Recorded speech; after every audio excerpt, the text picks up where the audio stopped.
Radius of nucleus का कितना होता है बताओ?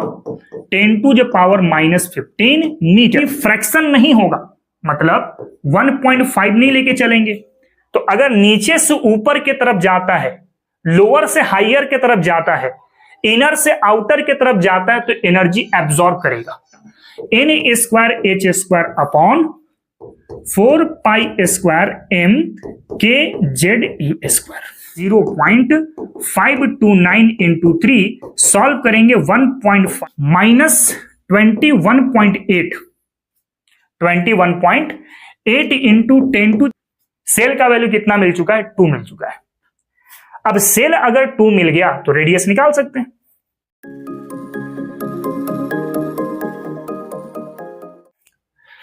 हेलो माय डियर स्टूडेंट, कैसे हैं आप? आई होप आप सब बहुत बेहतर होंगे। बच्चों, दशहरा खत्म हो चुका है। आप दशहरा में काफी एंजॉय कर चुके हैं। मैं एक बार फिर से आपके सामने हाजिर हो चुका हूं लेक्चर को कंटिन्यू करने के लिए, जो हमारा एटॉमिक स्ट्रक्चर चल रहा था। एटॉमिक स्ट्रक्चर में हम लोग टोटल 6 लेक्चर डिस्कस कर चुके हैं, जिसमें हमने आपको लास्ट लेक्चर पर फोटो इलेक्ट्रिक इफेक्ट के बारे में पढ़ाया था और इसके न्यूमेरिकल्स भी चर्चा किए थे। आज हम लोग उसी में थोड़ा आगे की ओर चलेंगे और पढ़ेंगे बोर्स एटॉमिक मॉडल के बारे में। बोर्स एटॉमिक मॉडल क्या होता है, इसके अंदर रेडियस की एक्सप्रेशन कैसे होती है, एनर्जी की एक्सप्रेशन कैसे होती है, तमाम चीज हम लोग डिस्कस करेंगे। चलिए तो बिना देर किए हुए आज के इस लेक्चर की शुरुआत करते हैं और सबसे पहले समझते हैं रदरफोर्ड मॉडल्स को। देखो, मैंने अब तक आपको 2 मॉडल डिस्कस कराया है। एक था जे थॉमसन मॉडल, जो गलत साबित हुआ, और फिर रदरफोर्ड स्कैटरिंग मॉडल सामने आया। रदरफोर्ड के माध्यम से क्या बोला गया था, याद है ना? रदरफोर्ड में पहला पॉइंट हमने आपको बताया था कि एटम के पास एक न्यूक्लियस का पार्ट है, एक सेंटर का पार्ट है, जहां पे प्रोटॉन और न्यूट्रॉन एक साथ मौजूद होते हैं। फिर मैंने बोला था कि जो इलेक्ट्रॉन होगा वो उसी एटम के सरफेस पर होगा और न्यूक्लियस के चारों तरफ रिवॉल्व कर रहे होंगे। एक पॉइंट और बोला गया था रदरफोर्ड के माध्यम से कि जो एटम का साइज है न्यूक्लियस के कंपैरिजन में काफी बड़ा होगा, ठीक। लेकिन रदरफोर्ड ने कहीं पर भी स्टेबिलिटी ऑफ एटम का जिक्र नहीं किया था। इसी स्टेबिलिटी को एक्सप्लेन करने के लिए बोर्स ने अपना एक मॉडल दिया, जिस मॉडल को हम लोग बोर्स एटॉमिक मॉडल के नाम से जानते हैं।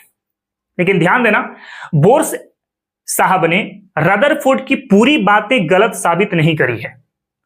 कुछ कुछ इंपॉर्टेंट पॉइंट रदरफोर्ड का इन्होंने कंसीडर किया है और साथ साथ अपना भी कुछ कुछ पॉइंट इन्होंने दिया है। लेकिन सबसे पहले हम लोग रदरफोर्ड के पॉइंट को समझें। तो रदरफोर्ड का पहला पॉइंट क्या बोला था? पहला पॉइंट बोला था, atom has a nucleus on which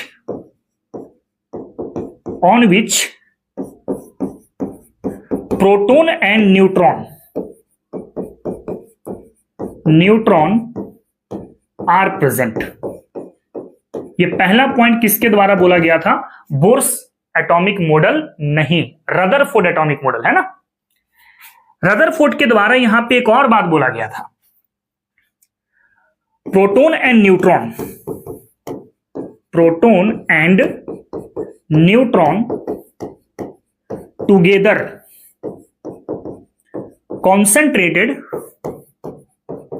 concentrated at the center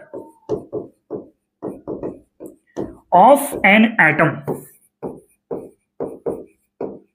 called, क्या बोला गया था? न्यूक्लियन बोला गया था। याद आ रहा है?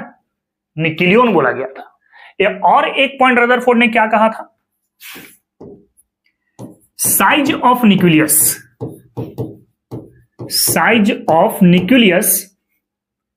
is very small in compare to size of atom। Atom के कंपैरिजन में न्यूक्लियस का साइज क्या होगा? बहुत छोटा होगा। और वहीं पर एक जिक्र आया था रेडियस ऑफ न्यूक्लियस का। कितना होता है बताओ? 10⁻⁻15 मीटर, जिसको 1 फर्मी भी बोलते हैं। याद आ रहा है ना? और एक था radius of atom, this is 10⁻⁻10 metre, जिसको हम लोग 1 एंगस्ट्रॉम नाम दिए थे। बच्चों ये जो पॉइंट है ना, ये सारे पॉइंट रदरफोर्ड के द्वारा दिया गया है। ठीक है, एक और पॉइंट है रदरफोर्ड के द्वारा, क्या है? The negative charge electron, negative charge electron is revolve around the nucleus,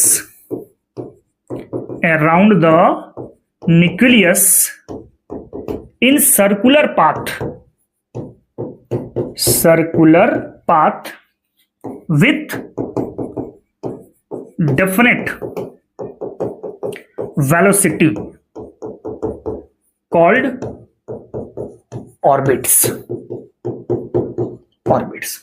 तो ये जो दो पॉइंट है, ये रदरफोर्ड के द्वारा बोला गया था, जिसे बोर्स साहब ने कंसीडर किया है कि ये गलत नहीं है, ये गलत नहीं है। क्या क्या पॉइंट? एटम के पास न्यूक्लियस है जहां पे प्रोटॉन भी होगा और न्यूट्रॉन भी होगा, और इलेक्ट्रॉन जो होगा ना वो उसी न्यूक्लियस के अराउंड रिवॉल्व करेगा इन सर्कुलर पाथ। तो ये जो दो पॉइंट है ना बच्चों, ये दो पॉइंट रदरफोर्ड के द्वारा बोला गया है, ये बोर्स के द्वारा नहीं बोला गया है। ठीक है, बोर्स ने क्या कहा इसके बाद हम लोग चर्चा करेंगे, पहले आप जरा इसको कॉपी कर लो उसके बाद। ठीक है,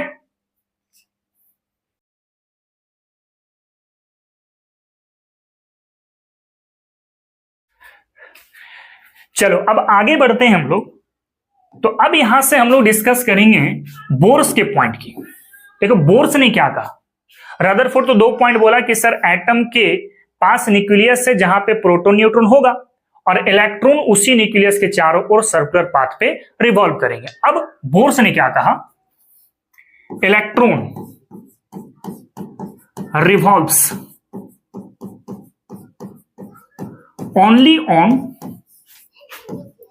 those orbit on which angular momentum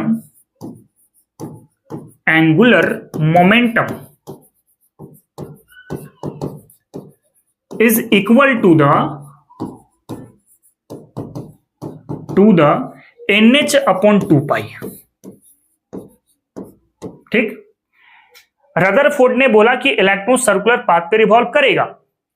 अब बोर्स ने क्या कहा कि जिस ऑर्बिट पर इलेक्ट्रॉन रिवॉल्व होगा वहां पर एंगुलर मोमेंटम किसके बराबर होना चाहिए? nh/2π के बराबर होना चाहिए। लेकिन मजेदार बात यह है ना कि nh/2π बोर्स भैया कहां से लेके आ रहे हैं, इसके बारे में कोई जानकारी नहीं दिया है। लेकिन एंगुलर मोमेंटम क्या है? mvr is equal to nh/2π, यही है। यहां पर क्या क्या चीजें हैं, अगर मैं बात करूं m को हम लोग कह रहे हैं मास ऑफ इलेक्ट्रॉन, जो कि फिक्स होता है। कितना होता है बताओ? 9.1 इंटू 10⁻31 kg। भी क्या है बाबू यहां पे? Velocity of electron, velocity of electron. R क्या है? This is radius. एन क्या है? This is number of orbit, या फिर आप इसको क्या कह सकते हैं? नंबर ऑफ शेल कह सकते हैं। ठीक ना। और एन की जो वैल्यू होगी ना वो हमेशा होल नंबर पे लिखा जाएगा। दैट मीन्स 1 ले लो, 2 ले लो, 3 ले लो, 4, 5, इस तरीके की वैल्यू कंसीडर होंगे। ध्यान देना, एन का वैल्यू कभी भी फ्रैक्शन नहीं होगा, मतलब 1.5 नहीं लेके चलेंगे, 3.5 नहीं लेके चलेंगे, 5.2 नहीं लेके चलेंगे, 3/2 नहीं लेके चलेंगे, 5/6 नहीं लेके चलेंगे। तो ये फ्रैक्शन वाले वैल्यू कभी भी यहां पे कंसीडर नहीं होंगे। इसके अलावा एच क्या है? तो एच को कहते हैं हम लोग प्लैंक्स कांस्टेंट, पढ़ चुके हैं लास्ट लेक्चर पे। क्या होता है प्लैंक्स कांस्टेंट की वैल्यू? 6.625 into 10⁻⁻34 joule second. ठीक, तो बोर्स ने कहा कि इलेक्ट्रॉन उसी ऑर्बिट पे रिवॉल्व करेगा जहां पे एंगुलर मोमेंटम किसके बराबर हो, NH/2π के बराबर हो। अब समझते हैं थोड़ा सा कि एंगुलर मोमेंटम क्या होता है। एंगुलर मोमेंटम क्या होता है? तो एंगुलर मोमेंटम को समझने के लिए आपको सबसे पहले समझना होगा लीनियर मोमेंटम। क्या समझना होगा? Linear momentum. इसको समझ ले जरा। लीनियर मतलब होता है सीधा, है ना। मतलब अगर मान लो कोई बॉडी है जिसका मास m है और ये लीनियरली मूव कर रहा है विथ वेलोसिटी ऑफ v। एक बॉडी है जिसका मास m है और लीनियरली मूव कर रहा है with velocity of v, then linear momentum क्या होगा? इसके मास को इसके वेलोसिटी के साथ मल्टीप्लाई कर दो, यानी product of mass and velocity को हम लोग क्या बोल रहे हैं? लीनियर मोमेंटम बोल रहे हैं। अब लीनियर मोमेंटम अगर आप समझ गए तो एंगुलर मोमेंटम भी बहुत अच्छे से समझ जाओगे। एंगुलर मोमेंटम देखो, लीनियर मोमेंटम हम तब बात करते हैं ना बच्चा, जब कोई बॉडी लीनियरली मूव करता है, लेकिन अगर बॉडी कोई सर्कुलर पाथ पे मूव करने लग जाए, जैसे ये मान लो सर्कुलर पाथ में ले लिया, कोई बॉडी है यहां पर जिसकी मास m है, वेलोसिटी है मान लो v, और इसके साथ सेंटर से रेडियस बना रहा है कितना? तो r बना रहा है। अब इन तीनों का जो प्रोडक्ट होगा that is L equal to mass into velocity into radius. इसी को हम क्या बोल रहे हैं? तो एंगुलर मोमेंटम बोल रहे हैं। ठीक, तो बोर्स ने कहा कि एंगुलर मोमेंटम NH/2π जिस ऑर्बिट पर होगा वहीं पे इलेक्ट्रॉन रिवॉल्व करेगा। ये मैं नहीं बोल रहा हूं, ये बोर्स ने बोला, और ये चीज रदरफोर्ड ने नहीं बोला था। ठीक ना। तो पहले जरा आप इसको कॉपी करो, इसके बाद हम लोग कुछ और बोर्स के पोस्टुलेट को समझेंगे। ठीक ना।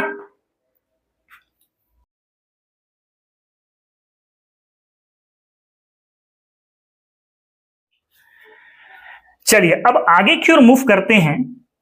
तो फोर्थ पॉइंट क्या कहता है? देखो, बोर्स ने जिस ऑर्बिट को यहां पे बोला जहां पे एंगुलर मोमेंटम NH/2π है, उसको स्पेशल नाम दिया stationery orbit.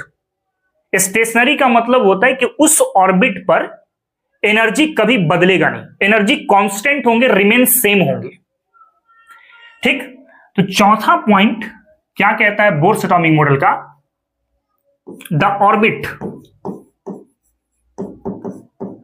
on which electron can be revolves called as a stationary orbit. Stationery orbit.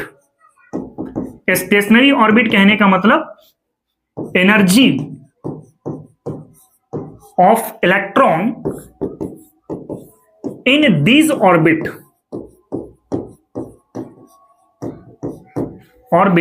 remain same। यहां पे एनर्जी जो होगा वो क्या होगा? आपका सेम होगा। ये फोर्थ पोस्टुलेट कहता है। मतलब जो ऑर्बिट है उसका नाम क्या दिया गया है? Stationery orbit. ठीक ना। फिफ्थ पॉइंट क्या कहता है बोर्स एटॉमिक मॉडल का? कि स्टेशनरी ऑर्बिट जो है ना, यहां पे कुछ अमाउंट ऑफ एनर्जी होंगे। भाई यहां पे एनर्जी कांस्टेंट है ना, तो कुछ तो एनर्जी है वहां पे, भले वो चेंज नहीं हो रहा है लेकिन एनर्जी है। अब स्टेशनरी ऑर्बिट में जो एनर्जी है ना, उस एनर्जी को एक साथ हम लोग एनर्जी लेवल के नाम से जानते हैं। तो यहां पे एक और पॉइंट मैं लिख रहा हूं, etch stationery orbit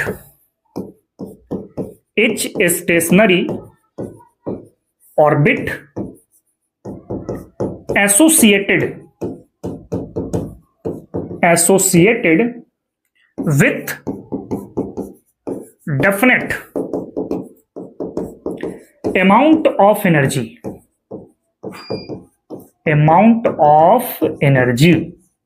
called energy level। ठीक ना। उसको एक साथ हम लोग क्या बोलते हैं? एनर्जी लेवल बोलते हैं। जैसे मान लो कि ये हमारे पास एक एटम का न्यूक्लियस है, ठीक ना। ये हो गया आपके पास फर्स्ट ऑर्बिट या first shell, second, third, fourth, fifth, इस तरीके से। मान लो यहां पे n का वैल्यू 1 है, यहां पे 2 है, ये 3, ये 4, ये हो गया 5। तो n का वैल्यू जहां 1 है ना, उसको k सेल या फिर k एनर्जी लेवल के नाम से जानते हैं। यहां पे एनर्जी कांस्टेंट है, लेकिन इस एनर्जी को हम लोग एनर्जी लेवल कह रहे हैं, जिसको k एनर्जी लेवल के साथ दिखाया जाता है।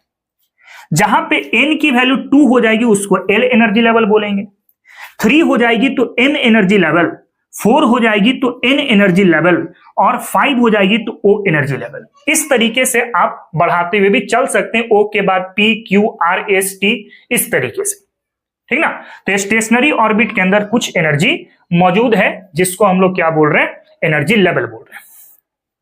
अब अगला पॉइंट ये कहता है, पॉइंट नंबर 6, कि इसके अंदर जो एनर्जी है ना, ये कांस्टेंट होगा। लेकिन अगर कोई ट्रांजिशन होती है, कोई इलेक्ट्रॉन एक ऑर्बिट से दूसरे ऑर्बिट तक जाता है, तो उस सिचुएशन पे एनर्जी चेंज होगा। एनर्जी क्या होगा, चेंज होगा। जैसे अगर मान लो कि ये हमारे पास न्यूक्लियस का पार्ट है, ये एक सेल हुआ, ये आपके पास दूसरा सेल हुआ, इसको हम लोग इनर शेल नाम दे रहे हैं, या इनर ऑर्बिट भी कह सकते हो, और बाहर वाले को आउटर शेल या आउटर ऑर्बिट नाम दे रहे हैं, ठीक ना।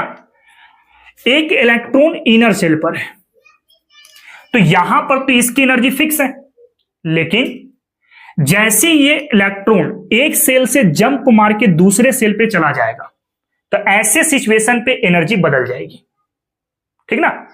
लेकिन इलेक्ट्रॉन एक ही सेल पर मौजूद है, कहीं इधर उधर नहीं जा रहा है, तो उस सिचुएशन पे एनर्जी यहां पे क्या होगा, कांस्टेंट होगा।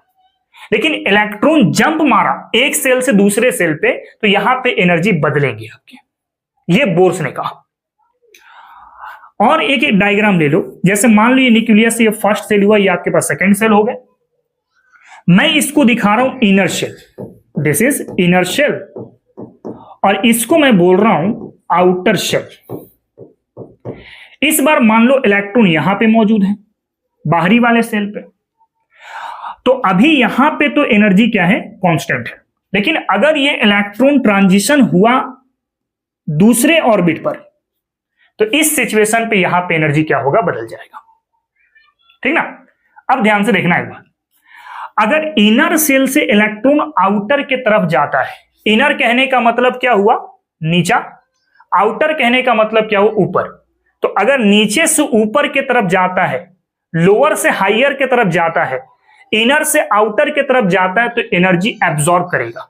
जैसे मिसाल के तौर पे आप बाइक ले लो, ठीक है, और बाइक्स को आप चढ़ान में चढ़ाने की कोशिश करो, पहले नीचे और उसके बाद ऊपर, फिर एक्सीलरेटर देंगे, तब ये बाइक लोअर से कहां जाएगा, हायर जाएगा। एक्सीलरेटर देने के बाद मतलब एनर्जी एब्जॉर्ब कर रहा है वहां पे, ठीक ना। तो लोअर से हायर की तरफ जाएंगे तो एनर्जी क्या होगा यहां पे बाबू, एनर्जी एब्जॉर्ब होगा। क्या होगा, एनर्जी एब्जॉर्ब। हम ध्यान देना, बड़ा इंपॉर्टेंट पॉइंट है। लेकिन अगर मान लो हायर से आप लोअर की तरफ आते हैं, या आउटर से आप इनर की तरफ आते हैं, तो यहां पे एनर्जी रिलीज करेगा। जैसे अभी तुरंत जो एग्जांपल ये तो उसी को सोचो, आप बाइक को इस बार हाई पे रखो और आपको डाउन पे जाना है, मतलब ढलान पे जाना है। तो ढलान पे जाना है तो और एक्सीलरेटर लगा देंगे, नहीं ना, एक्सीलरेटर कम करेंगे ताकि स्पीड कम हो जाए, हम आराम से निकल जाए। तो एक्सीलरेटर कम किया, दैट मींस आपने कुछ एनर्जी वहां से रिलीज कर दिया है, ठीक है। तो इस वाले केस में एनर्जी क्या होगा आपका, तो रिलीज होगा। तो एकदम ध्यान देना, बड़ा इंपॉर्टेंट पॉइंट है ये वाला, कि इनर से आउटर जाने के दौरान एनर्जी एब्जॉर्ब होती है, और आउटर से इनर आने के दौरान एनर्जी क्या होती है, रिलीज होती है। एग्जाम्पल वाला जो मैं समझा उसी को ले लेना, कि अगर बाइक है, अभी लोअर में है और हाई में जाना है, तो एस्केलेटर लगाएंगे, तभी ना लोअर से हायर में जाएगा। चढ़ान चढ़ेगा कब, जब एस्केलेटर देंगे, यानी एनर्जी एब्जॉर्ब हो रहा है।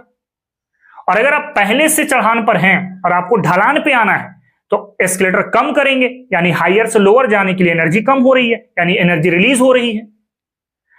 तो यहां पे अब्सॉर्ब हुआ और यहां पे क्या हुआ, रिलीज हुआ। ठीक है, तो ये दो सिचुएशन है जहां पे एनर्जी कांस्टेंट नहीं रहेगी, यानी इलेक्ट्रॉन ट्रांजिशन करने के बाद ही वहां पे एनर्जी बदल सकती है। ठीक है, तो एक पॉइंट में लिख रहा हूं यहां पे, the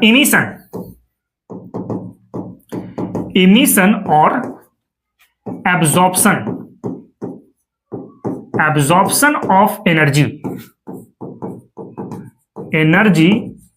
in the form of photon takes place only due to transition of electron from one stationary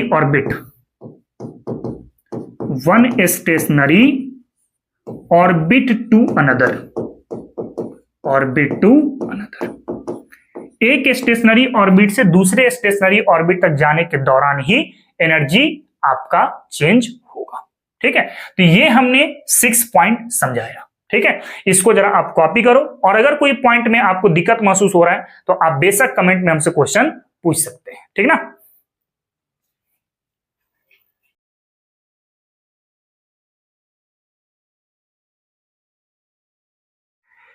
चलो आगे की ओर मूव करें हम लोग।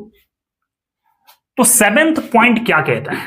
7th पॉइंट कहता है द अट्रैक्टिव फोर्स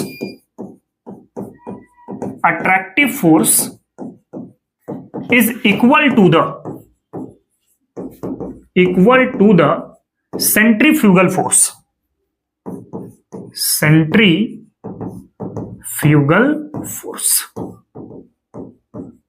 ठीक है, अब यहां पे सवाल आता है कि सर सेंट्रीफ्यूगल फोर्स क्या है? तो उसको समझने के लिए मैं यहां पे एक सर्कल बना लेता हूं। ठीक है, मान लो कि यहां पे इलेक्ट्रॉन है और यहां पे न्यूक्लियस है। अब इस इलेक्ट्रॉन के द्वारा दो टाइप के फोर्स लगाए जाएंगे, एक फोर्स सेंटर के तरफ होगा और एक फोर्स सेंटर से बाहर होगा। जो फोर्स सेंटर से बाहर होता है ना, उसको सेंट्रीफ्यूगल फोर्स नाम देते हैं। कौन सा फोर्स बाबू? सेंट्रीफ्यूगल फोर्स नाम देते हैं।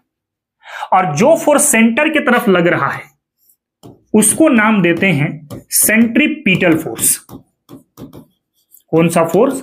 Centripetal force.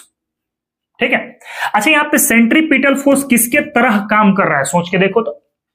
सर इलेक्ट्रॉन है नेगेटिव चार्ज, प्रोटॉन है पॉजिटिव चार्ज, तो नेगेटिव और पॉजिटिव एक दूसरे से अट्रैक्शन शो करेगा, है ना, मतलब ये अट्रैक्टिव फोर्स की तरह भी काम करेगा, अट्रैक्टिव फोर्स की तरह भी काम करेगा।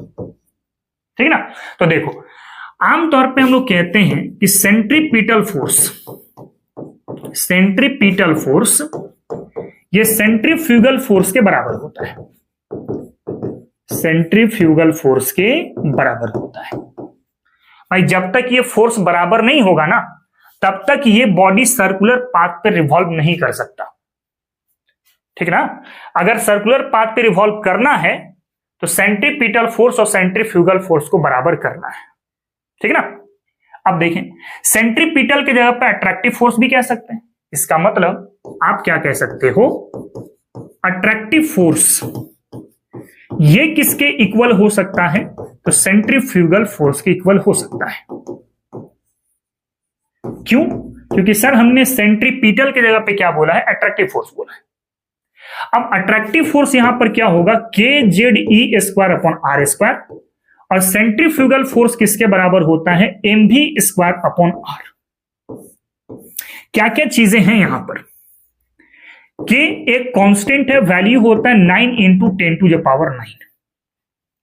Z को हम लोग एटॉमिक नंबर कहते हैं, एटॉमिक नंबर।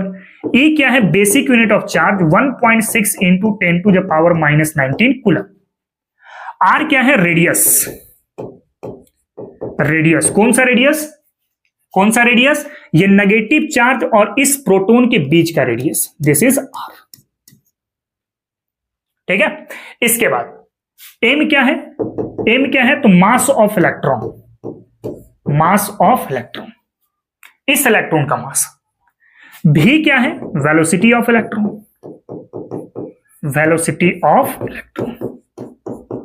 ठीक है, तो ये कुछ इंपॉर्टेंट पॉइंट है इस इक्वेशन के रिगार्डिंग में। तो बच्चों हम लोग बोर्स एटॉमिक मॉडल का सारे पोस्टुलेट को देख चुके हैं। एक बार पूरी पॉइंट को आप फिर से सुन लो, उसके बाद फिर हम लोग आगे की ओर मूव करेंगे। बोर्स ने रदरफोर्ड के कुछ पॉइंट को कंसीडर किए और साथ साथ स्टेबिलिटी ऑफ एटम को एक्सप्लेन भी किए। रदरफोर्ड का क्या क्या पॉइंट था? एटम के पास न्यूक्लियस है जहां पे प्रोटॉन न्यूट्रॉन साथ साथ मौजूद होंगे। इलेक्ट्रॉन जो होगा उसी न्यूक्लियस के अराउंड सर्कुलर पाथ पे रिवॉल्व करेगा। ये 2 पॉइंट रदरफोर्ड का था। फिर बोला गया बोर्स के द्वारा कि इलेक्ट्रॉन जिस ऑर्बिट पे रिवॉल्व करेगा या जिस ऑर्बिट पे घूमेगा वहां पे इलेक्ट्रॉन की एंगुलर मोमेंटम किसके बराबर होनी चाहिए? NH/2π के बराबर होनी चाहिए।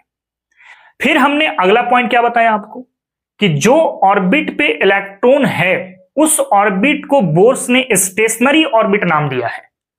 स्टेशनरी ऑर्बिट के अंदर एनर्जी कांस्टेंट होंगे, कभी बदलेगा नहीं, लेकिन एनर्जी एक ही शर्त में बदल सकता है, अगर इलेक्ट्रॉन एक ऑर्बिट से जंप मार के दूसरे ऑर्बिट तक जाता है। ठीक, और फिर मैंने बताया कि अट्रैक्टिव फोर्स जो होगा वो किसके इक्वल होगा? सेंट्रीफ्यूगल फोर्स के इक्वल होगा। तो ये वाला पॉइंट को भी कवर करो, उसके बाद फिर हम लोग एक्सप्रेशन की कहानी की शुरुआत करते हैं। ठीक है,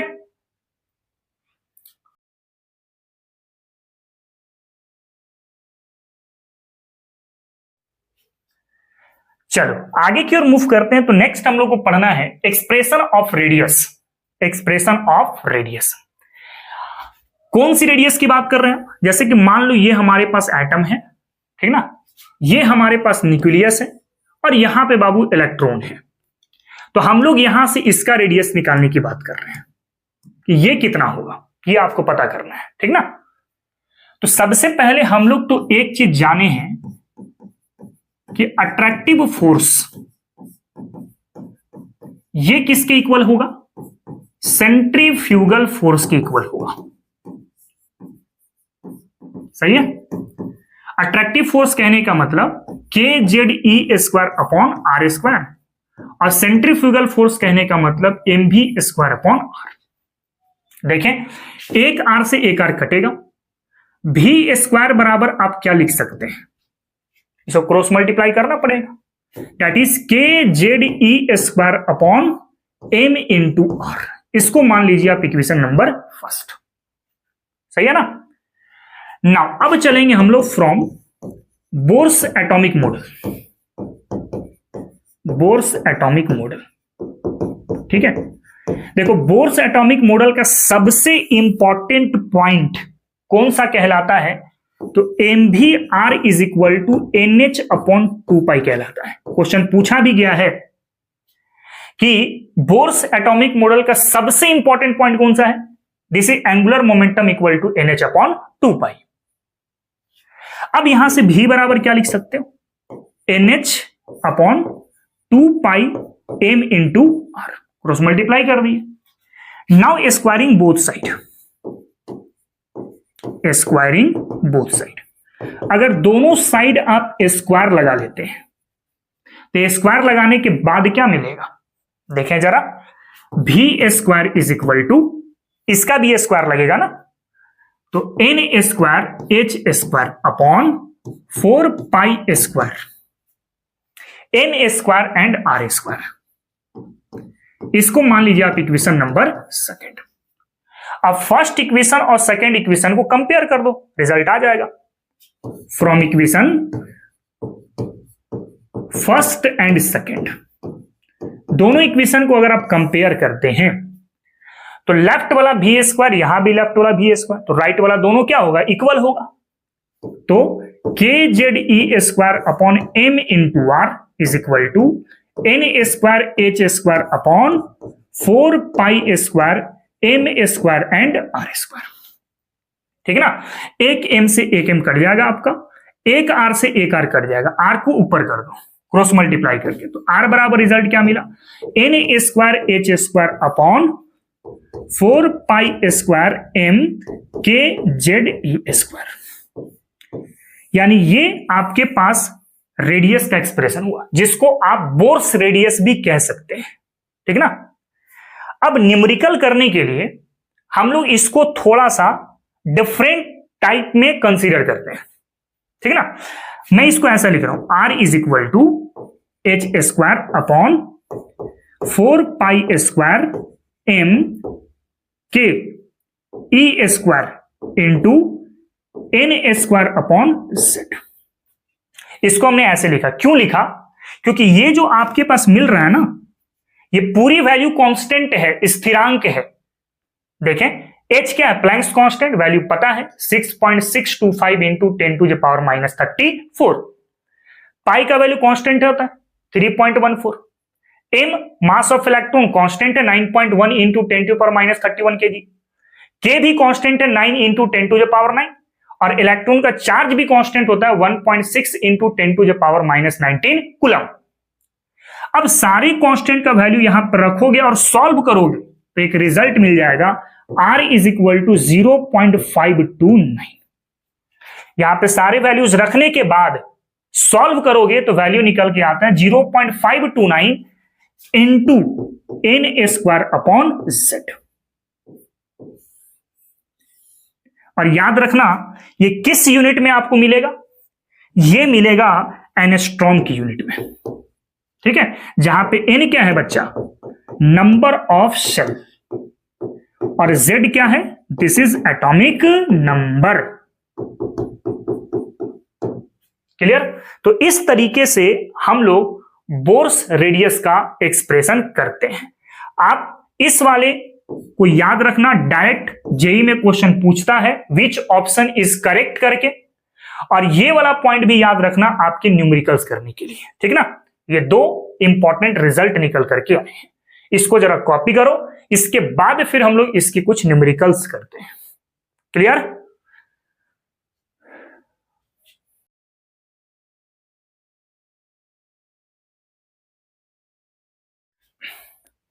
चलो नेक्स्ट हम लोग कुछ न्यूमेरिकल करें। तो क्वेश्चन कह रहा है calculate the radius of first, second, third and fourth Bohr orbit of hydrogen. आपको रेडियस पता करना है।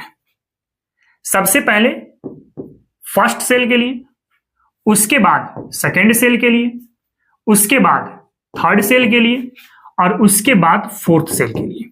और सिर्फ कौन सा स्पीसीज दिया गया? हाइड्रोजन। यानी कि हाइड्रोजन का एटॉमिक नंबर 1, यहां भी वही स्पीसीज है तो 1 ही एटॉमिक नंबर, यहां भी 1, और यहां पर भी क्या होगा? 1। क्योंकि हाइड्रोजन एटम है तो उसका एटॉमिक नंबर कितना होता है? 1 होता है। और रेडियस का एक्सप्रेशन निकाल चुके हैं, 0.529 into N square upon Z. किस यूनिट में? तो एंगस्ट्रॉम की यूनिट में।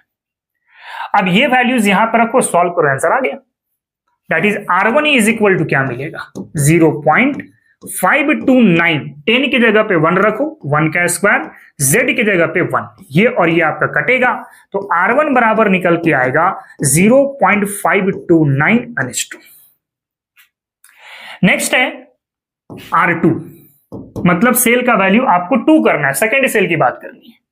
यहां पे एन की जगह पे 2 रखो और जेड की जगह पे 1 रखो, तो 0.529 2 square by 1, that is R2 is equal to 0.529 into 4। Solve करोगे तो 2.116 एंगस्ट्रॉम आ जाएगा। ठीक, नेक्स्ट हम लोग आगे बढ़ते हैं। अगर R3 निकालना हो, थर्ड सेल का रेडियस, तो n की जगह पे 3 और z की जगह पे 1, सिंपल है। तो 0.529 इंटू 3 का square by 1, that is R3 is equal to 0.529 into 9, कितना आ जाएगा? 4.761 एंगस्ट्रॉम। ठीक है ना। इसके बाद अगर R4 निकालना हो तो सिंपल वही है, n की जगह पे 4 रखो और z की जगह पे 1 रखो, तो 0.529 इंटू 4 का स्क्वायर बाई 1, तो R4 is equal to 0.529 into 16, solve करोगे आएगा 8.464 एंगस्ट्रॉम।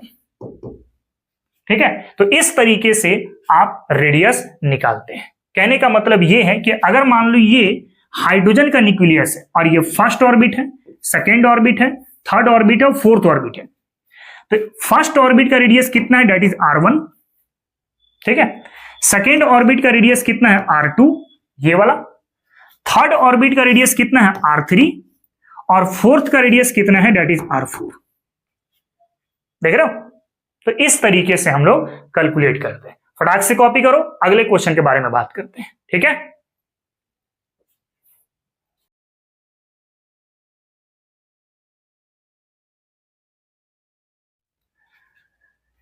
चलो नेक्स्ट हम लोग अगले क्वेश्चन के बारे में बात करें। अगला क्वेश्चन क्या है, calculate the radius of second excited state of lithium +2। सवाल है एक्साइटेड स्टेट का। क्या होता है एक्साइटेड स्टेट? एक्साइटेड स्टेट का मतलब होता है next to the cell. Next to the cell, next to the cell कहने का मतलब, जैसे अगर मान लो फर्स्ट एक्साइटेड स्टेट कह रहा है, ध्यान से देखना, first excited state, that means यहां पे सेल कितना सोचना होगा, नेक्स्ट एक आगे, यानी एक का क्या सोचना पड़ेगा, 2 सोचना पड़ेगा। नेक्स्ट कहने का मतलब इसका आगे। जैसे अगर मान लो सेकेंड एक्साइटेड स्टेट है, एक्साइटेड स्टेट है, तो सेल क्या सोचना पड़ेगा यहां पे, इसका ठीक आगे, यानी सेकेंड का आगे क्या होगा, थर्ड होगा, ये सेल हो जाएगा। वहीं पे अगर मान लो फोर्थ एक्साइटेड स्टेट है बच्चों, फोर्थ एक्साइटेड स्टेट, तो यहां पे सेल कितना सोचना पड़ेगा, 4 का नेक्स्ट, 4 का नेक्स्ट क्या होता है, 5, यानी ये 5 हो जाएगा। यानी अगर n एक्साइटेड स्टेट में बोलूं, nth एक्साइटेड स्टेट, तो सेल कितना सोचना पड़ेगा, n का ठीक एक आगे, यानी n+1। ठीक है ना, तो क्वेश्चन कह रहा है कि सेकेंड एक्साइटेड स्टेट लिथियम +2 का रेडियस कितना होगा। तो सिंपल है, यहां पे सेकेंड एक्साइटेड स्टेट कह रहा है, सेकेंड एक्साइटेड स्टेट, तो यहां पे सेल कितना हो जाएगा, सेल हो जाएगा बाबू थर्ड। और कौन सी स्पीसीज है, लिथियम +2, दैट मीन्स Z कितना मिलेगा इसका, तो 3 मिल जाएगा। अब सिंपल रेडियस का फॉर्मूला जानते हैं, 0.529 इंटू n² एंगस्ट्रॉम। ठीक है ना, तो R3 इज इक्वल टू क्या बोलेंगे, 0.529 इंटू, यहां पे 3 क्यों लिखा, क्योंकि सेल नंबर 3 है ना, मतलब सेल जैसा होगा वैसे आप इंडिकेट कर सकते हो, कोई दिक्कत नहीं होगा। n की जगह पे 3 का स्क्वायर और z की जगह पे 3 से 3 कटेगा, तो R3 बराबर मिलेगा 0.529 इंटू 3, सॉल्व करेंगे 1.587 एंगस्ट्रॉम निकल करके आएगा। अब ये एंगस्ट्रॉम में है तो मीटर में भी कन्वर्ट कर सकते हैं। आपको पता है कि 1 एंगस्ट्रॉम बराबर कितना मीटर, 10⁻⁻10 मीटर, तो आप ये मीटर में भी निकाल सकते हैं, दैट इज 1.587 इंटू 10⁻⁻10 मीटर। फिर आप चाहो तो नैनोमीटर में भी निकाल सकते हो। ठीक है, तो मीटर को नैनोमीटर कैसे बना सकते हैं, 1 नैनोमीटर बराबर कितना होता है, 10⁻⁻9 मीटर। ठीक है, तो अब इसको यहां पे अप्लाई करके आप आसानी से नैनोमीटर पे निकाल सकते हैं। ठीक है ना, आप घर पे आराम से निकालते रहना इसको। चलो तो इसको जरा कॉपी करो, उसके बाद फिर अगले क्वेश्चन के बारे में बात करेंगे। क्लियर?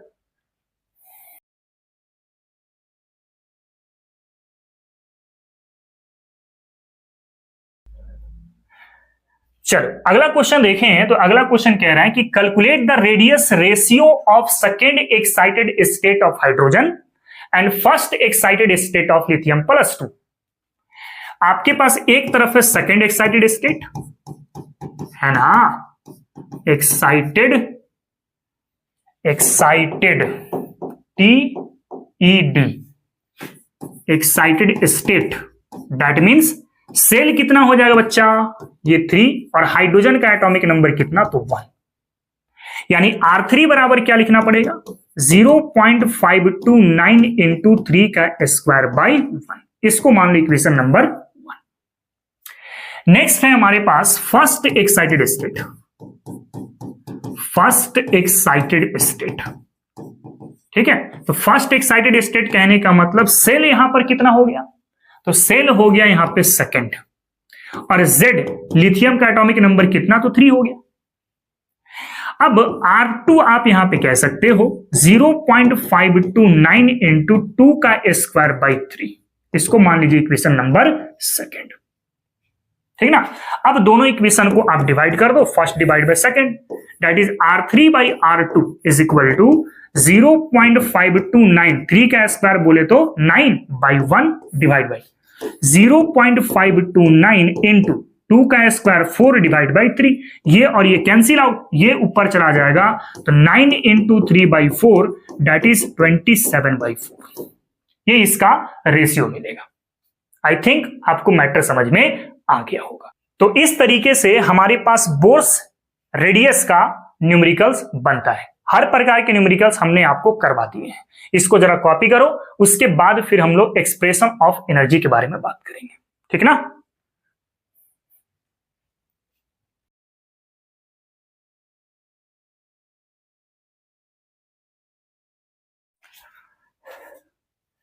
चलो आगे की ओर मूव करें, तो नेक्स्ट है energy of cell. Basically 3 type की एनर्जी होती है, एक होती है काइनेटिक एनर्जी, एक होती है पोटेंशियल एनर्जी, और एक होती है total energy. Kinetic energy, potential energy और टोटल एनर्जी। पहले एक्सप्रेशन देखेंगे काइनेटिक एनर्जी का, हिंदी में इसको गतिज ऊर्जा कहते हैं, ठीक है ना। एक्सप्रेशन ऑफ काइनेटिक एनर्जी कैसे सोचेंगे, हम लोग जानते हैं कि KZE square upon R square is equal to MV square upon R होता है। एक R से एक R काट दो यहां से, ठीक है। क्या बचा, KZE square upon R is equal to M into V square.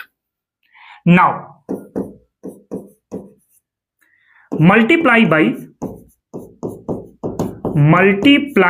1/2 on both side,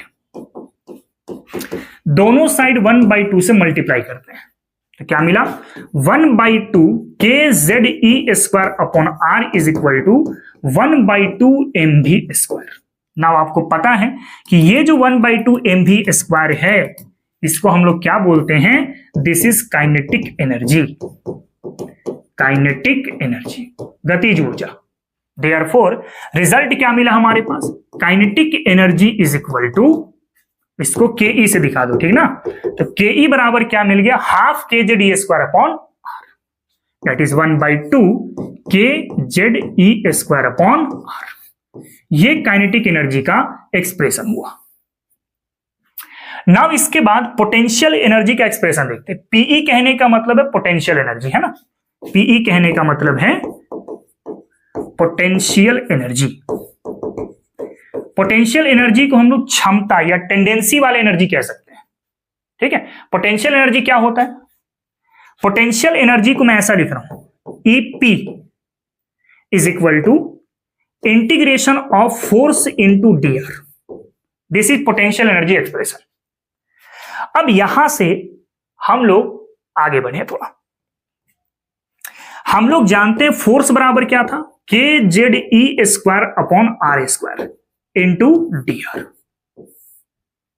आपको पता है इंटीग्रेशन में जो कांस्टेंट वाला टर्म होता है ये बाहर निकल जाता है, तो EP इज इक्वल टू क्या मिला, कांस्टेंट क्या क्या है, K है, Z है, E है, ये तो वेरिएबल है ना, R आपका वेरिएबल चेक करना है तो dr को देख लो, यहां जो है वहां पे ये वेरिएबल है, ये जो कांस्टेंट का पार्ट है KZE स्क्वायर, बचा क्या 1 upon R square into dr, ठीक ना। अब इसका जो इंटीग्रेशन होगा, integration of 1 upon R square into dr, ये किसके बराबर होगा, -1 अपॉन R के बराबर होता है। इंटीग्रेशन का फॉर्मूला है ये, इसको सिंपल यहां पर रखें, तो EP इज इक्वल टू क्या मिल गया, minus KZE square by R। This is potential energy expression, ठीक है। तो काइनेटिक एनर्जी का एक्सप्रेशन मैंने आपको बताया, और पोटेंशियल एनर्जी का एक्सप्रेशन हमने आपको बताया, ठीक ना। इसको कॉपी करो, फिर टोटल एनर्जी का एक्सप्रेशन देखते हैं, ठीक ना।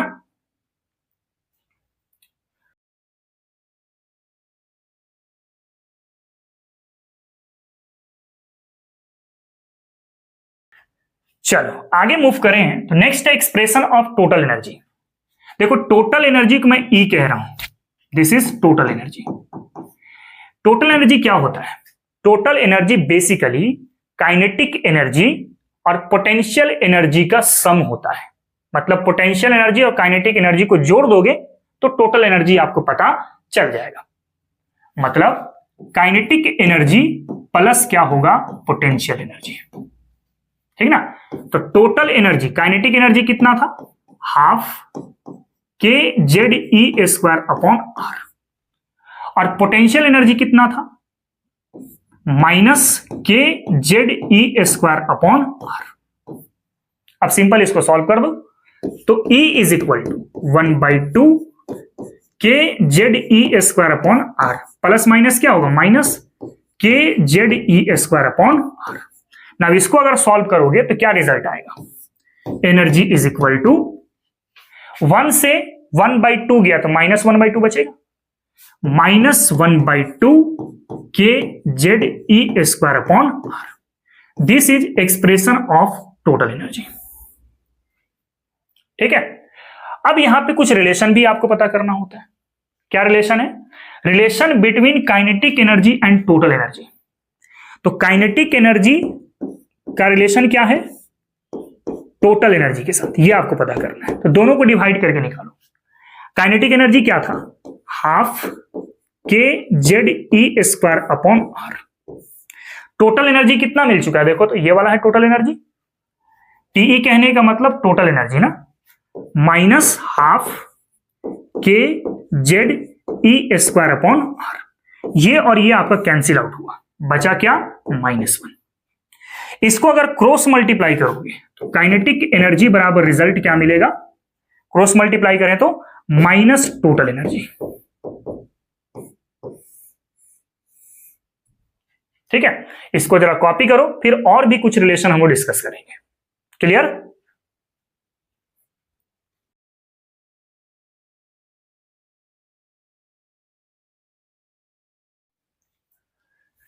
चलो आगे मूव करते हैं तो नेक्स्ट रिलेशन देखना है, relation between potential energy and total energy. इस बार रेशियो निकालो पोटेंशियल एनर्जी का टोटल एनर्जी के साथ। पोटेंशियल एनर्जी कितना है बाबू? Minus K Z E square upon R, और टोटल एनर्जी कितना था? Minus half K Z E square upon R. ये और ये कैंसिल आउट, माइनस से माइनस कैंसिल आउट, 2 किधर चला जाएगा? ऊपर होगा। अब इसको क्रॉस मल्टीप्लाई करें तो पोटेंशियल एनर्जी इक्वल टू क्या मिल जाएगा? Twice of total energy, twice of total energy, ठीक है। यानी कि अगर मान लो एग्जांपल सोचो आप कि हमारे पास पोटेंशियल एनर्जी दिया गया है, suppose x kilo joule per मोल दिया गया है, और अगर आपसे टोटल एनर्जी पूछ लिया, कैसे पता करोगे? ये रिलेशन देखें, टोटल एनर्जी बराबर क्या होगा? पोटेंशियल एनर्जी और 2 क्रॉस मल्टीप्लाई करो, यानी कि potential energy by 2, that means x/2 kilo joule per mole होगा इसका आंसर। कितना आसान है, ठीक है। एक और रिलेशन है पोटेंशियल एनर्जी का काइनेटिक एनर्जी के साथ। तो इस बार आप potential energy divide by kinetic energy कर लो। पोटेंशियल एनर्जी कहने का मतलब minus K Z E square upon R, और काइनेटिक एनर्जी कहने का मतलब half K Z E square upon R. ये और ये आपका कटा, 2 ऊपर चला जाएगा, मतलब क्या मिला? -2, ठीक है। क्रॉस मल्टीप्लाई करें तो potential energy is equal to क्या मिलेगा? Minus twice of kinetic energy. यानी कि अगर मान लो काइनेटिक एनर्जी दिया गया है आपके पास x किलो जूल पर मोल, ये दिया गया है, तो मुझे बता दो पोटेंशियल एनर्जी कितना हो? तो पोटेंशियल एनर्जी किसके बराबर है? -2 kinetic energy, that is -2x kilo joule per mole के बराबर हो जाएगा। कितना आसान है, समझ रहे हो? तो ये रिलेशन माइंड में रखना, क्वेश्चन हम लोग करेंगे इसके लिए। इसको जरा कॉपी कर लो आप, ठीक।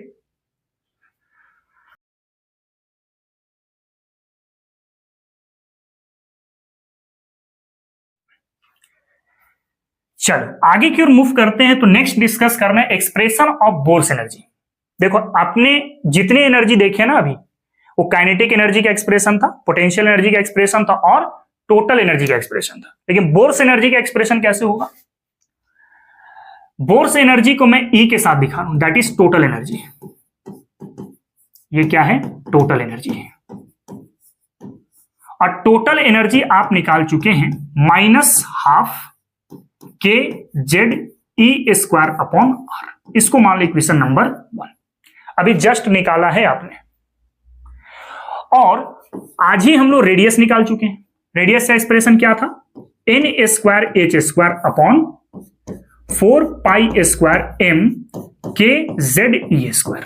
इसको मान लो इक्वेशन नंबर 2। करना कुछ नहीं है, आर को उठा के यहां पर रख दो।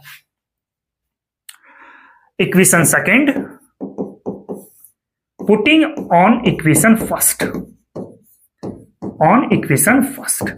सेकेंड को अगर फर्स्ट में रखो क्या रिजल्ट मिलेगा? E बराबर -1/2 kZe²। आर की जगह पे रखो n²h², ये वाला पार्ट ऊपर चला जाएगा 4π² kZe²। अब इसको सिंपल सॉल्व करो। देखो ये 2 से ये 2 गया, क्या रिजल्ट मिला? E is equal to -k इंटू k² यानी 2π² k² Z² e⁻⁴ and m divide by n² और h²। ये मिला है आपके पास एनर्जी, टोटल एनर्जी। रिजल्ट याद रखना जेई एग्जामिनेशन के लिए, डायरेक्ट क्वेश्चन आपसे पूछेगा। नाउ अगर कांस्टेंट पार्ट को यहां पे अलग करें, कांस्टेंट पार्ट कौन कौन सा है? मैं लिख रहा हूं ऐसे 2π² k² e⁻⁴ and m divide by h² into Z² by n²। इसको इस तरीके से लिख दिया। अब इसमें देखो कांस्टेंट वाला पार्ट ये है, ये कांस्टेंट का पार्ट है। पाई का वैल्यू 3.14, के का वैल्यू 9 इंटू 10⁹, इलेक्ट्रॉन का charge 1.6 into 10⁻⁹, mass of electron 9.1 into 10⁻31 और H का वैल्यू 6.625 इंटू 10⁻34। सारे वैल्यूज को पुट करोगे तो निकल करके आता है 13.6 into Z² by n², electron volt पर एटम। यूनिट याद रखना, ठीक है?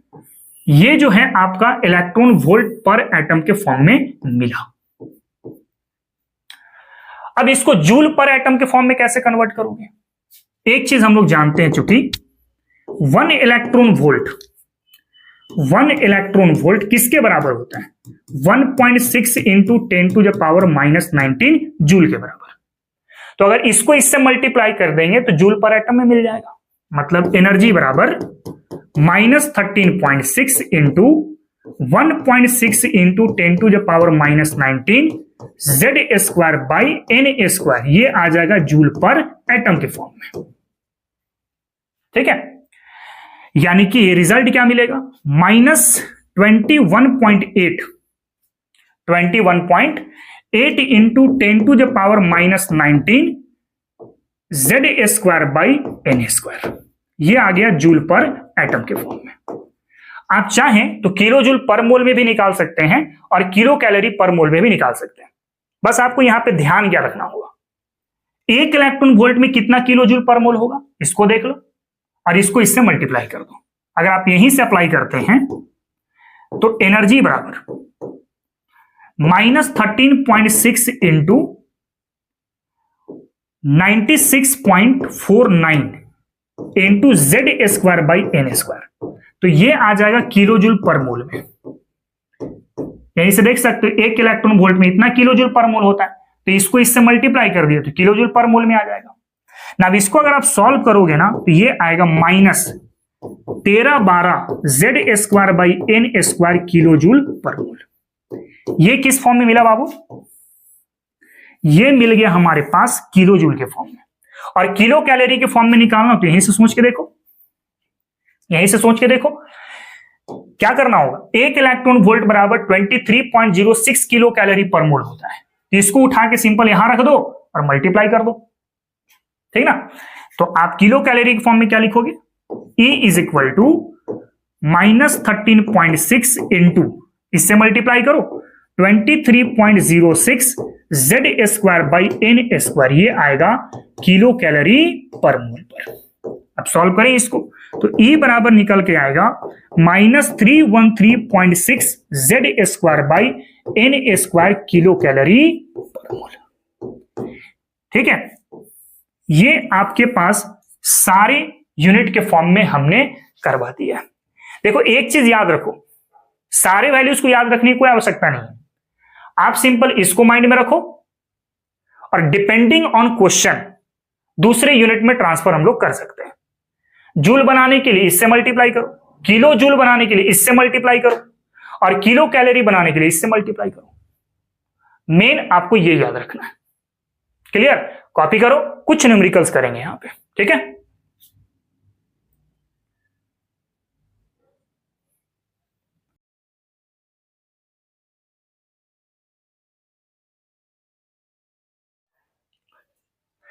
चलो कुछ क्वेश्चंस करें हम लोग।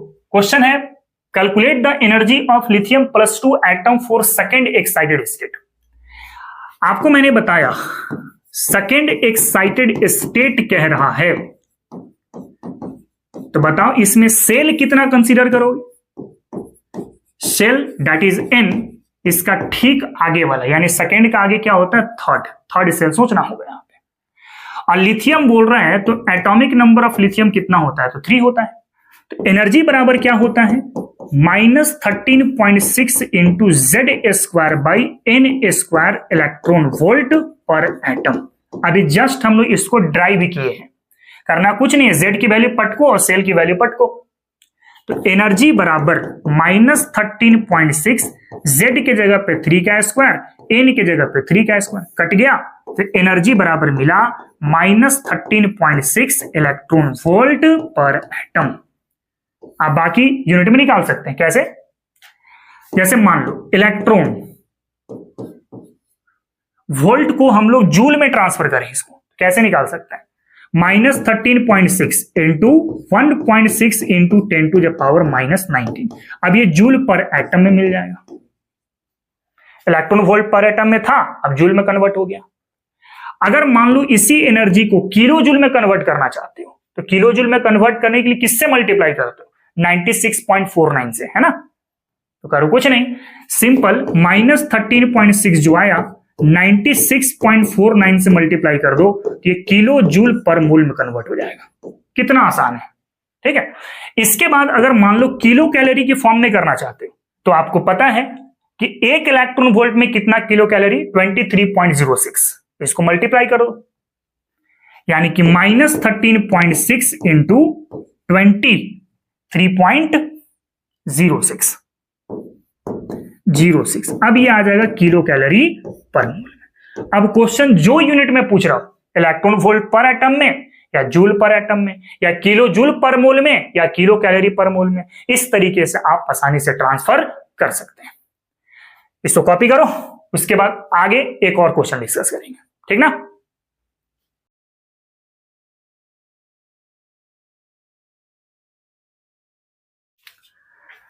चलो नेक्स्ट एक और क्वेश्चन है, calculate the energy ratio of helium plus of first and second excited state. आपके पास हीलियम का एटॉमिक नंबर कितना होता है, 2। फर्स्ट एक्साइटेड स्टेट यानी कि सेल जो होगा यहां पर वो कितना होगा, सेकेंड होगा, ठीक। एक आगे सोचा जाता है। And second excited state that means cell कितना होगा बच्चा, थर्ड होगा, ठीक, एक आगे। अब एनर्जी हम लोग निकालते हैं, सबसे पहले नॉर्मल फॉर्मूला रखो, -13.6 into Z square by N square electron volt पर एटम। अब एनर्जी मान लो मैं निकाल रहा हूं सेकेंड सेल के लिए, ठीक है। तो -13.6 z की जगह पर रख दो 2 का स्क्वायर, n की जगह पे 2 का स्क्वायर, इसको मान लो इक्वेशन नंबर 1। और सेकेंड एनर्जी निकालना थर्ड सेल के लिए, तो क्या होगा -13.6, z की जगह पे वही होगा 2 का स्क्वायर और n की जगह पे होगा 3 का स्क्वायर, इसको मान लो इक्वेशन नंबर सेकेंड। रेशियो पता करना है तो दोनों को डिवाइड कर दो, first divide by second, that is E2 by E3 is equal to -13.6 into 2 का स्क्वायर बाई 2 का स्क्वायर डिवाइड बाई -13.6 इंटू 2 का स्क्वायर बाई 3 का स्क्वायर। कर सकते हो, ये और ये कटेगा, ये और ये कटेगा, 3 का स्क्वायर ऊपर गया तो E2 बाई E3 क्या मिल जाएगा 9/4। ये ऊपर चला जाएगा ना, इसको जरा कॉपी करो और उसके बाद एक लास्ट क्वेश्चन आज की क्लास का हम लोग करते हैं, ठीक ना।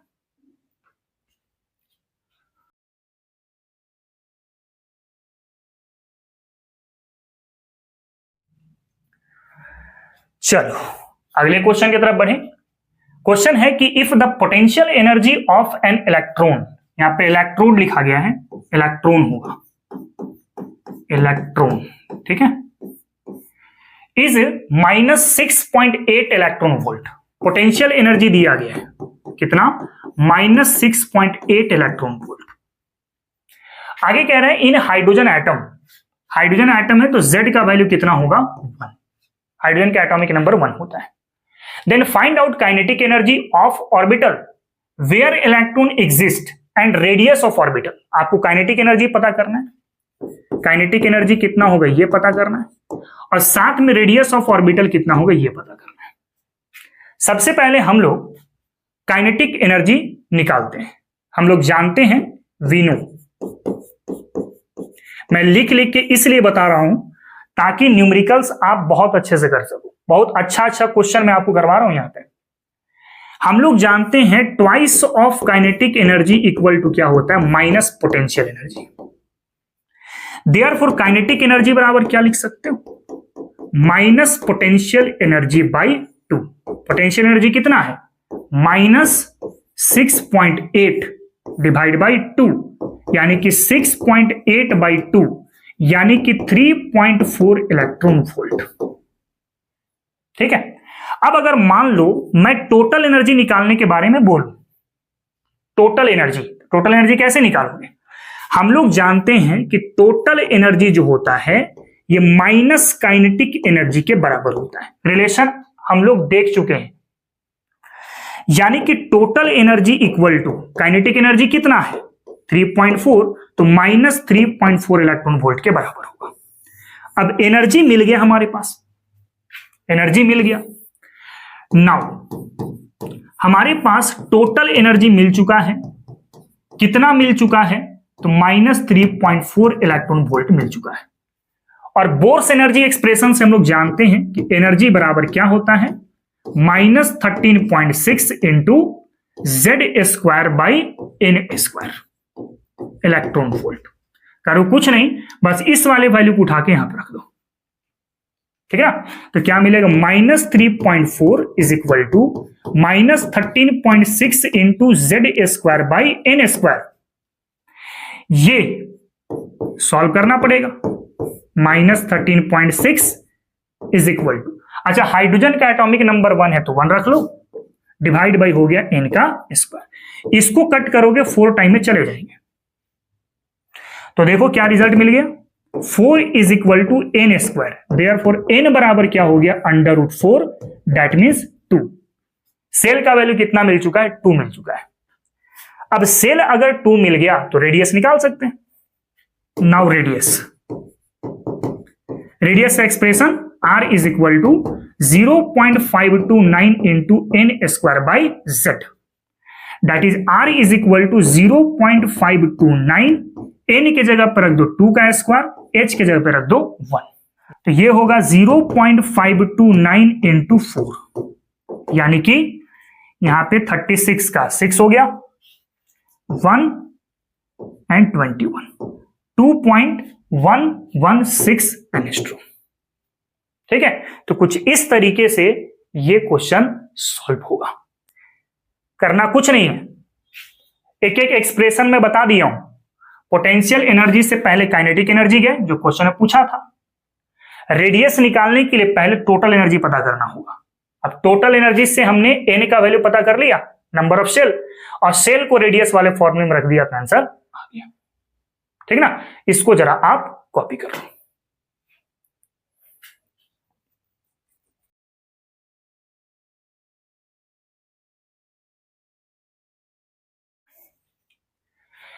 चलो तो आज के लेक्चर को यहीं पे हम लोग खत्म करते हैं। आज की क्लास में हम लोग बोर्स के बारे में काफी इंपॉर्टेंट चीज जाने हैं। हमने बहुत अच्छे अच्छे न्यूमेरिकल्स आज की क्लास में किया। आप इसको अच्छे से प्रैक्टिस करना, और भी क्वेश्चंस आप कर सकते हो, चाहे जहां से करो, एनसीईआरटी बुक से करो या कोई रेफरेंस बुक आप इस्तेमाल कर सकते हो, वहां से भी कर सकते हैं। जेईई के भी क्वेश्चंस बनेंगे यहां से, और नीट के भी क्वेश्चंस बनेंगे यहां से। तो आज के लेक्चर को हम लोग यहीं पे रोकते हैं और मिलते हैं फिर हम लोग नेक्स्ट क्लास पर एक नए जोश के साथ, नए उमंग के साथ। आज के लिए इतना ही। जय हिंद, जय भारत और जय विज्ञान। बच्चों, अगर आपको लेक्चर पसंद आया है तो मेरे इस लेक्चर को लाइक करें, चैनल को सब्सक्राइब करें और इसे अपने फ्रेंड तक भी शेयर करें ताकि उन्हें भी इसका फायदा मिल सके। चलिए मिलते हैं फिर हम लोग नेक्स्ट लेक्चर पे। Thank you very much.